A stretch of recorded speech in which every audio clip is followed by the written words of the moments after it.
तो नमस्कार बच्चों, लीजिए आज कक्षा 12 के फिजिक्स में हम चुंबकत्व और द्रव्य लेसन से एक समान चुंबकीय क्षेत्र में चुंबकीय द्विध्रुव का दोलन के लिए सूत्र प्राप्त करेंगे। और चुंबकीय द्विध्रुव का मतलब है आपका क्षण चुंबक। ये जो दो ध्रुवों से मिलकर के बना हुआ रहता है। अब इसके लिए आपको सूत्र प्राप्त करने के लिए पहले तो आप चित्र बनाओगे और थोड़ा सा थ्योरिकल भाग इसका वर्णन करोगे कि आपको यहाँ पर जो व्यवस्था है चित्र के अनुसार से आप इसको वर्णन करोगे। तो सबसे पहले ये आपका आधार है जहाँ पर से आप चुंबक को बांध करके लटकाओगे, यानी आपका कहीं पर भी कील ठोकोगे, चाहे जो भी दृढ़ आधार से इसको चुंबक को लटकाओगे, रस्सी से या कोई धागा से बांध करके आपको लटकाना है ताकि ये स्वतंत्र दोलन कर सके। अब इस स्थिति में बच्चों ये क्या करेगा, चुंबक का एक गुण है कि जब उसको हम स्वतंत्रता पूर्वक लटका दें तो हमेशा जो है उत्तर दक्षिण दिशा में रुक जाती है। अब यहाँ पर हमारा जो सूत्र प्राप्त करेंगे ये इसी तथ्य पर आधारित है कि यदि ये उत्तर दक्षिण दिशा पर तो रुकेगी, अब इसको हम थीटा कोण से विक्षेपित कर दें तो क्या होगा, तो ये चुंबक जो है पुनः फिर अपने संतुलन स्थिति में आ जाएगा। और ये देखिए बाहरी चुंबकीय क्षेत्र B है, यानी एक समान चुंबकीय क्षेत्र B है। इस तरह से पृथ्वी का जो चुंबकीय क्षेत्र हम मानते हैं उसको एक समान माना जाता है। और जो छोटे छोटे चुंबक होते हैं हमारे प्रयोगशाला वगैरह में, ये द्विध्रुव की तरह यानी चुंबकीय द्विध्रुव की तरह होते हैं। अब उनको कहीं भी आप लटका दोगे, आप देखे होगे छोटा छोटा चुंबकीय सुई होता है, वो हमेशा जिसकी सहायता से 10वीं में आपने प्रयोग किया था, यानी बल रेखाओं की दिशा ज्ञात करना। तो ये चुंबक जो है फिर यदि विस्थापित कर दें तो इसमें क्या आ जाएगा, बल आघूर्ण उत्पन्न हो जाएगा। इसमें क्या हो जाएगा, बल आघूर्ण उत्पन्न हो जाएगा और ये जो है उसको माध्य स्थिति की ओर ले आएगा। तो बच्चों यहाँ पर हम अब इसका वर्णन कर लेते हैं।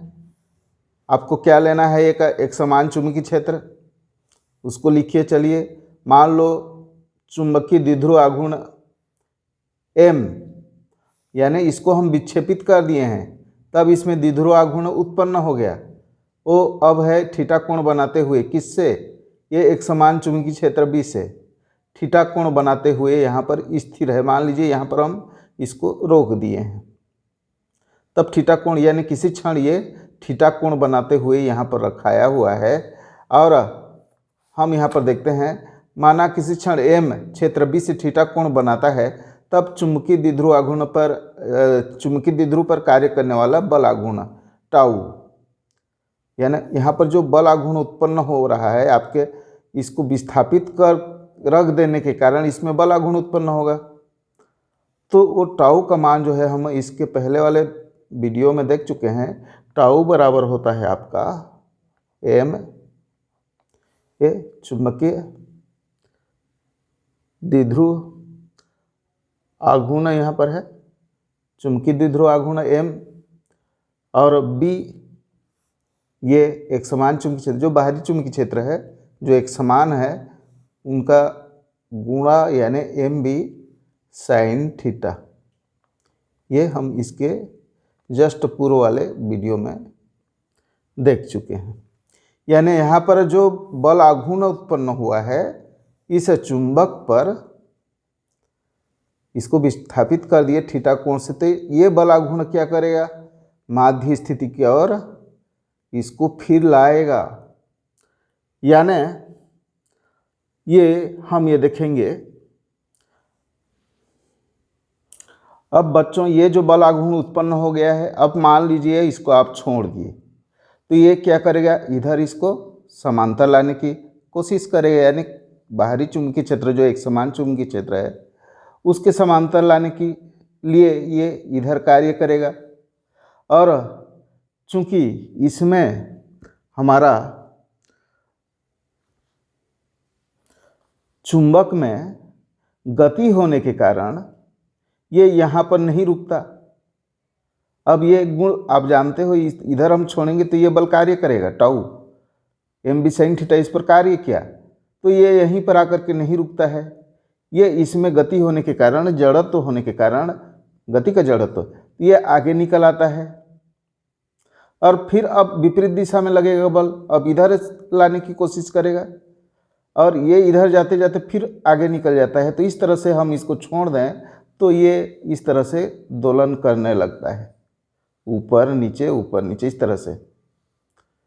अब ये तो ऐसे रस्सी में लटका हुआ है तो आपका ऐसे ऐसे ये कोणीय विस्थापन यहाँ पर है, इस तरह से ये गति करेगा।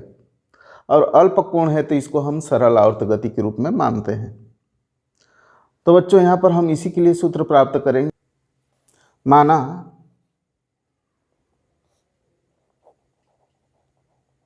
किसी क्षण ये जो गति कर रहा है उसमें हम एक क्षण के लिए ले लेते हैं, किसी क्षण दोलन करते हुए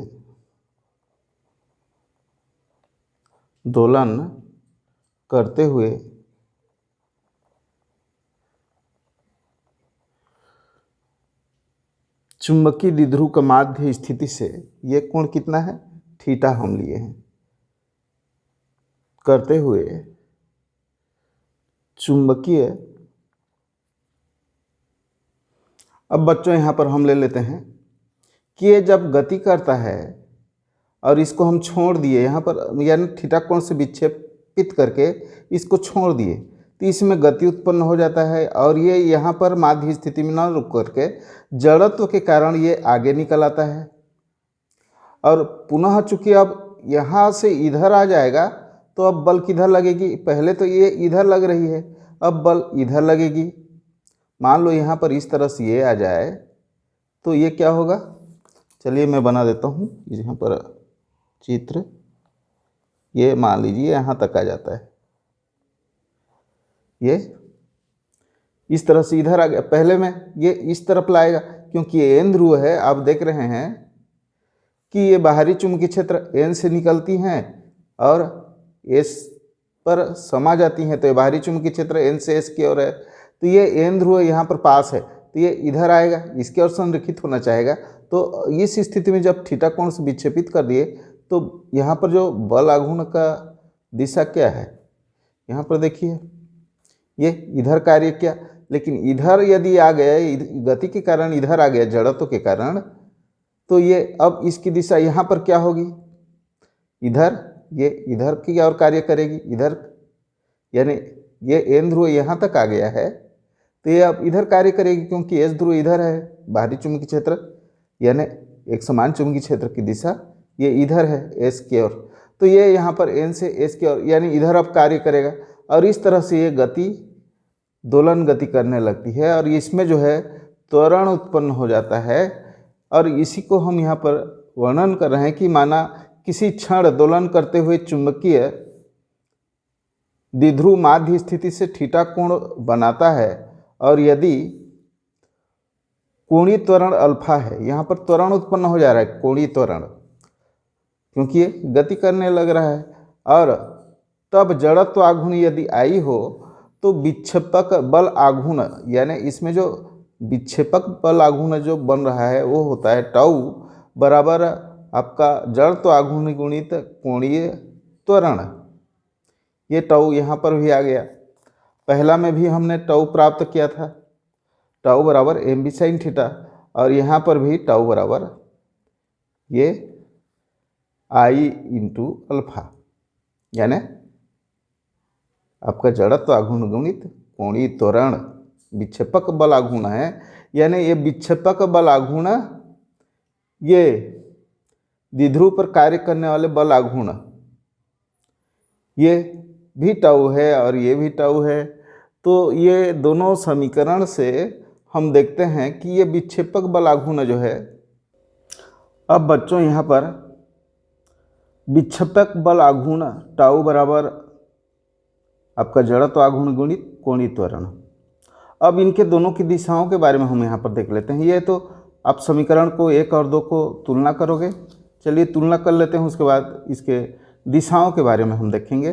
ये जो है आपका विक्षेपक बल आघूर्ण है और ये ऊपर वाला प्रत्यानयन बल आघूर्ण है। प्रत्यानयन बल आघूर्ण इसलिए क्योंकि ये जो है इसको माध्य स्थिति में लाने की कोशिश करता है। इसको पूर्व के वीडियो में हम देख चुके हैं। इधर आया तो इधर लाने की कोशिश करेगा, तो ये इसकी दिशा और इसकी दिशा को हम बाद में देखेंगे। पहले समीकरण 1 और 2 को तुलना करने पर, समीकरण 1 और 2 से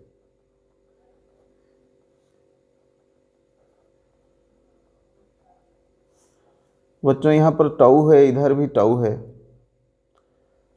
तो राइट साइड भी बराबर होंगे, यानी आई अल्फा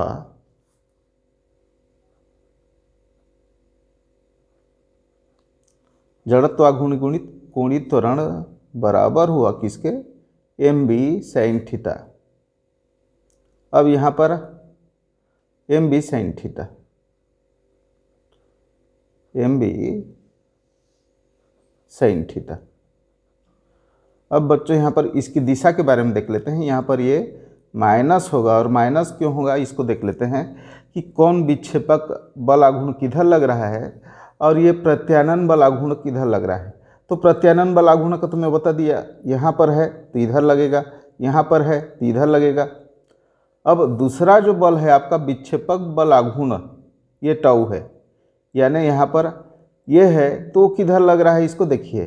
जो विक्षेप करने वाला है, यानी इधर था तो इधर विक्षेप किए, और इधर आया है तो इधर विक्षेप हो जाएगा, यानी जड़त्व के कारण इसमें गति आ गया और ये इधर आ गया तो विक्षेप कर दिया, तो माध्य स्थिति में रहने नहीं दे रहा है, यानी ये इधर विक्षेप कर दे रहा है। तो इसकी दिशा तो इधर है और ये इधर विक्षेप कर रहा है। यहाँ पर है विक्षेप इधर किए तो इसकी दिशा इधर है, यानी इसकी दिशा जो है ये विपरीत और है, इसलिए यहाँ पर माइनस लगाया गया है। चलिए ये ओवर राइटिंग हो गया है, यहाँ पर मैं फिर लिख देता हूँ minus m b sine theta.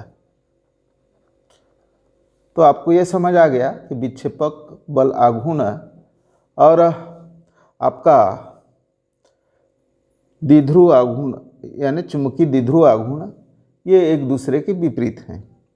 अब बच्चों यदि कोण छोटा हो, यहाँ पर ये जो साइन थीटा का मान है, तब ये इसकी गति क्या हो जाती है, यदि छोटा कोण से विक्षेपित कर दें इसको, तो ये इसका मान जो होता है तब ये सरल आवर्ती गति करने लगती है, और ये जो चुंबक है सरल आवर्ती गति करने लगेगा जब कोण थीटा हो तो यानी कम हो, यानी न्यून हो, बहुत कम हो। तो यहाँ पर हम ले लेते हैं, यदि साइन थीटा बराबर थीटा ले, यानी थीटा ले लेते हैं, तो अब क्या बचा, साइन तो चला गया, क्या बचा m b minus m b theta. तब ये हो जाएगा, इसलिए आई अल्फा बराबर माइनस एम बी थीटा, यानी जब कोण छोटा हो, यदि कोण छोटा हो है ना, यदि कोण कम हो,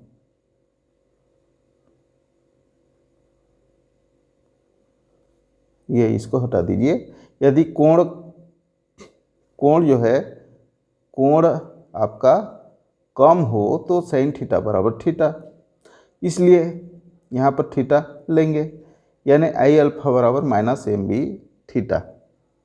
इसलिए बच्चों यहाँ पर ये क्या है, कोणीय त्वरण है, तो कोणीय त्वरण बराबर ये इधर गुणा में इधर चला जाएगा, भाग में आ जाएगा माइनस एम बी थीटा बटे आई। यह आपका पक्षांतर करके इधर आई को ले आए। अब बच्चों यहाँ पर हम देखते हैं कि ये एम बी और आई ये कांस्टेंट हैं। चुंबकीय क्षेत्र आपका कांस्टेंट है, यानी ये द्विध्रुव आघूर्ण यहाँ पर है और द्विध्रुव आघूर्ण कांस्टेंट है। ये आपका एक समान चुंबकीय क्षेत्र कांस्टेंट है और ये जो है आपका जड़त्व आघूर्ण यहाँ पर कांस्टेंट है। तो इसके बराबर एक कांस्टेंट हम ले लेते हैं और इसलिए अल्फा बराबर आपका हो जाता है ये, इसको हम ले लिए म्यू ले लेते हैं, माइनस म्यू बुक में जो दिया है वही कांस्टेंट आप रखिए, या के भी ले सकते हो, यहाँ पर के ले सकते हो, म्यू ले सकते हो। तो ये हो गया आपका म्यू थीटा। अब बच्चों यहाँ पर किसी भी कांस्टेंट यदि रहे, यहाँ पर इक्वल का चिन्ह रहे, तो इस कांस्टेंट को आप यदि निकाल दोगे तो ये क्या हो जाता है, समानुपात में बदल जाता है। इसलिए ये हो जाएगा आपका अल्फा, यानी कोणीय त्वरण अब समानुपात हो जाएगा। ये कर देता हूँ इसको, क्योंकि अल्फा और समानुपात बराबर हो जा रहे हैं। प्रतीक को थोड़ा सा चेंज कर दे रहा हूँ। ये समानुपात हो गया आपका थीटा के, यानी माइनस थीटा के, माइनस थीटा।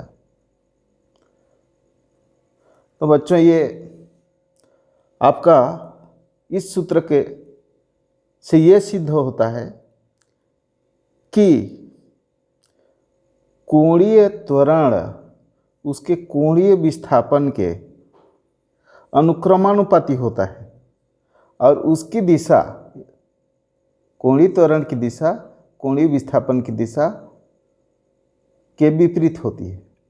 ये दोनों की दिशा, ये दिशा के लिए प्रयुक्त किए थे हम माइनस का। तो इसको यहाँ तक आप सिद्ध करेंगे। और ये स्थिति कब बनी है, जब कोण कम हो, यानी छोटे कोण पर यदि आप विस्थापित करोगे तब। अब बच्चों यहाँ पर इसको मान क्रमांक लिख दीजिए 3, ये था आपका 2, ये 3 हो गया। यहाँ से हम आगे फिर बढ़ते हैं और देखेंगे कि सरल इसके लिए जो आवर्तकाल के लिए सूत्र प्राप्त करेंगे। यहाँ तक तो हम बता चुके हैं कि ये आवर्ती गति कर रही है, यानी दोलन कर रही है, तो इसका आवर्तकाल भी होगा। आवर्तकाल किसे कहते हैं, तो एक दोलन पूर्ण करने में लिया गया समय वो आवर्तकाल कहलाता है। तो एक दोलन का समय हम यानी टी ज्ञात करेंगे और तो बच्चों सरल आवर्त गति में आपका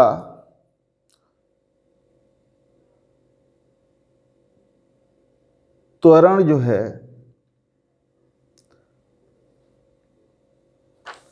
ये कोणीय त्वरण जो है वो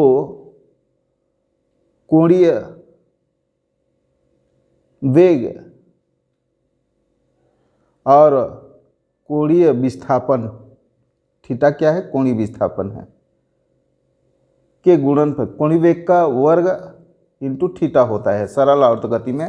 ये 11वीं में आप पढ़ चुके हो। अब हमको जो है यहाँ पर भी ये अल्फा का मान प्राप्त हुआ है और आप देखेंगे समीकरण 3 में भी अल्फा का मान प्राप्त हुआ है -mb थीटा बटे आई। तीन दोनों की तुलना हम कर देते हैं, ये दोनों बराबर होंगे। सरल आवर्त गति का सूत्र आपको प्राप्त करना है टी का मान, तो समीकरण 3 और 4 से समीकरण, तो बच्चों यहाँ पर जो है आपका अल्फा बराबर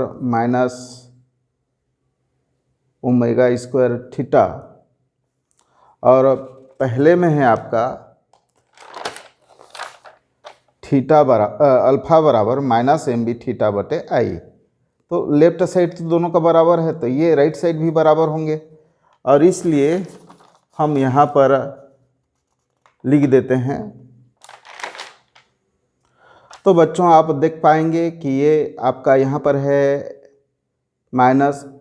ओमेगा स्क्वायर थीटा, और तीसरा में है आपका यही अल्फा बराबर माइनस एम बी थीटा बटे आई। तो बच्चों ये माइनस माइनस दोनों में आया है, -1 से दोनों पक्ष में गुणा करोगे तो ये प्लस हो जाएगा। अब बच्चों यहाँ पर आया है आपका थीटा भी आया है दोनों पक्ष में, निरस्त कर दीजिए, इसलिए आपका बचा यहाँ पर ओमेगा स्क्वायर बराबर एम बी बटे आई। और बच्चों इसलिए ये ओमेगा यहाँ पर स्क्वायर है, इसको इधर ले जाओगे तो ओमेगा का मान आपको प्राप्त करना है, तो ये इधर का अंडर रूट हो जाएगा, यानी एम बी अपान आई। अब बच्चों यहाँ पर हम देखेंगे कि ये जो ओमेगा होता है इसका मान, कोणीय वेग का मान होता है 2 पाई बटे टी। यहाँ पर आप लिख दीजिए ये ओमेगा बराबर 2 पाई बटे टी। इस मान को आप यहाँ पर रख देंगे तो ये आपका समीकरण जो बनेगा, ये समीकरण यहाँ पर हम रख दिए तो ये 2 पाई अपान टी इधर हो जाएगा, 2 पाई अपान टी बराबर अंडर रूट एम बी अपान आई। अब बच्चों हमको तो चाहिए टी का मान आवर्तकाल है ये, इसलिए इसको पलट देते हैं तो ये भी पलट जाएगा ताकि आपको सरल आए और समझ आए, इसलिए टी बटे 2 पाई कर दीजिए। और तब हम यहाँ पर ये भी पलट जाएगा, ये यहाँ तक है, ये दोनों हैं इसके अंदर में, और ये हमारा हो जाएगा आई, ये भी अंश में चला जाएगा हर बटे एम बी। अच्छा, तो ये हो गया हमारा एम बी, आई बटे एम बी। अब बच्चों यहाँ पर ये हर में है, इसको इधर ले जाइए तो ये गुणा हो जाएगा, अंश में चला जाएगा, यानी 2 पाई गुणा हो जाएगा। इसलिए बच्चों यहाँ पर टी बराबर 2 पाई अंडर रूट आई बटे एम बी। अब हम जानते हैं सरल आवर्त गति के लिए टी बराबर 2 पाई एल अपान जी होता है, और यहाँ पर जो है हम यदि इसकी आवृत्ति देखेंगे तो आवृत्ति भी, ये तो हो गया आपका आवर्तकाल का सूत्र। यदि हम यहाँ पर देखेंगे इसकी आवृत्ति क्या है तो v बराबर 1 बटे आवर्तकाल होता है, यानी 1 बटे टी होता है। तो इसको हम इस मान में रखेंगे तो हमारा v बराबर हो जाएगा, v बराबर 1 बटे टी, यानी इसका इन्वर्स कर दोगे तो बच्चों ये क्या हो जाएगा आपका, ये हो जाएगा 1 बटे 2 पाई अंडर रूट, ये फिर ऊपर चला गया एम बी बटे आई। तो इसके आवृत्ति का ये सूत्र है, ये क्या है, आवृत्ति है। तो बच्चों इस तरह से इसका आवर्तकाल और आवृत्ति के लिए हम सूत्र प्राप्त कर सकते हैं। तो आशा करता हूँ आप लोगों को समझ आया होगा, और कृपया सब्सक्राइब कर लीजिए और वीडियो में लास्ट तक जुड़े रहने के लिए धन्यवाद।